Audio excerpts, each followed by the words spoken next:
नमस्कार, देश दुनिया की खबरों में आपका स्वागत है। मैं हूं आपके साथ अंकिता और आइए आप खबरों को देखते हैं विस्तार से। प्रधानमंत्री नरेंद्र मोदी ने राष्ट्रपति प्रणब मुखर्जी की तारीफों का पुल बांधते हुए उन्हें अभिभावक और मार्गदर्शक बताया और कहा कि 2 साल पहले प्रधानमंत्री पद संभालने के बाद उन्होंने उंगली पकड़कर विभिन्न विषयों पर मुझे रास्ता दिखाया है। राष्ट्रपति पद पर प्रणब मुखर्जी के सोमवार को 4 साल पूरे हुए। राष्ट्रपति भवन संग्रहालय के दूसरे चरण का उद्घाटन करते हुए मोदी ने कहा कि मैं दिल्ली की दुनिया में नया था, मेरे लिए नया माहौल था।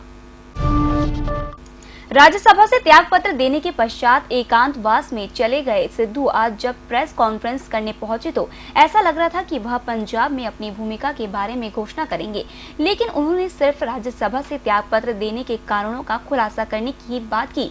शेष भविष्य की अपनी रणनीति के पत्ते नहीं खोले। इसके साथ वह बारंबार पंजाब में रहने की बात करके अप्रत्यक्ष रूप से मन की बात कह गए कि उनका लक्ष्य पंजाब का सीएम बनना है।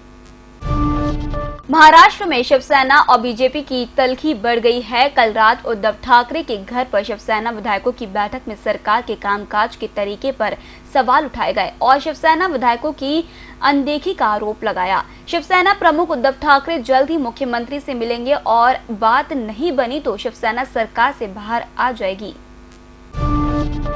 जम्मू और कश्मीर के मौजूदा हालात के बाद भारत और पाकिस्तान के रिश्तों में तनाव है। इस बीच भारत ने अपने राजनयिकों और अन्य अधिकारियों से कहा कि वो अपने बच्चों को इस्लामाबाद के स्कूलों में ना भेजें। आधिकारिक सूत्रों ने बताया कि भारतीय अधिकारी या तो अपने बच्चों को भारत भेज सकते हैं या खुद लौट सकते हैं। रिपोर्ट के मुताबिक भारतीय अफसरों के करीब 50 बच्चे इस्लामाबाद के अमेरिकन स्कूल में पढ़ते हैं।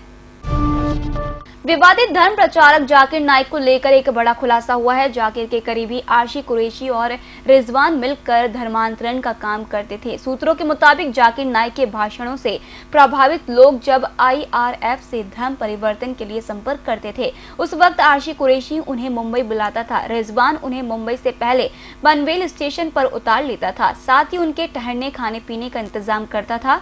उनकी शादी और धर्मांतरण से जुड़े कागजातों के इंतजाम का जिम्मा भी उसके सर था। जापान की क्योडो न्यूज एजेंसी की रिपोर्ट के अनुसार एक सुविधा केंद्र में हुए चाकू के हमले में कम से कम 19 लोगों की मौत हो गई है। इस हमले में करीब 25 लोग घायल हैं, जिनमें से 20 की हालत गंभीर बनी हुई है। हमला टोक्यो शहर में 50 किलोमीटर दूर स्थित सागामिहारा में विकलांगों के लिए बनाए गए सुकुई यामुयुरी येन नाम के सुविधा केंद्र में हुआ। संदिग्ध हमलावर 26 वर्षीय संतोषी युमटुसु है, जो इसी सुविधा केंद्र का पूर्व कर्मचारी बताया जा रहा है। रिपोर्ट के मुताबिक पुलिस ने उसे गिरफ्तार कर लिया है। भारतीय रिजर्व बैंक ने पिछले प्रकाश में आए 61 करोड़ रुपए के विदेशी मुद्रा भुगतान घोटाले में अनियमितता के मामले में सरकारी क्षेत्र के बैंक ऑफ बड़ौदा पर 5 करोड़ रुपए का जुर्माना लगाया है। BOB ने बंबई शेयर बाजार को दी गई एक सूचना में सोमवार को कहा कि भारतीय रिजर्व बैंक ने बैंक ऑफ बड़ौदा पर 5 करोड़ रुपए का जुर्माना लगाया है। यह कार्रवाई बैंक ऑफ बड़ौदा की आंतरिक ऑडिट में पाई गई कुछ अनियमितताओं के बारे में बैंक की ओर से भारतीय रिजर्व बैंक और जांच एजेंसियों को दी गई सलाह के बाद की गई है। अमेरिका के टेलीकॉम क्षेत्र की दिग्गज कंपनी वेरिजोन कम्युनिकेशन लगभग $5 अरब के सौदे में याहू का अधिग्रहण करने जा रही है। याहू का विलय AOL में होगा। वेरिजोन ने इसे बीते साल खरीदा था। चीन की फर्म अलीबाबा में याहू की जो हिस्सेदारी है वो इस सौदे में शामिल नहीं है।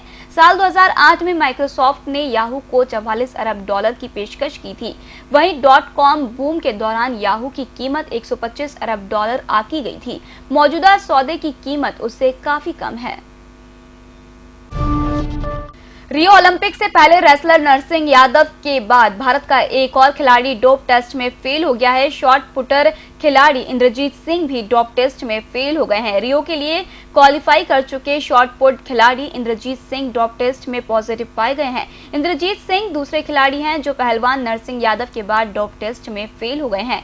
इंद्रजीत पर भी प्रतिबंधित दवा एस्ट्रॉइड के सेवन का आरोप लगा है।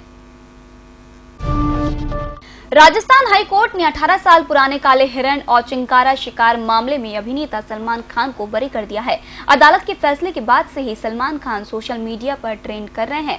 सलमान के कई फैंस जहां अदालत के फैसले से खुश हैं, तो वहीं कुछ लोग इस फैसले से निराश लग रहे हैं और इस पर चुटकी ले रहे हैं। फिलहाल इस बुलेटिन में इतना ही। आप बने रहिए।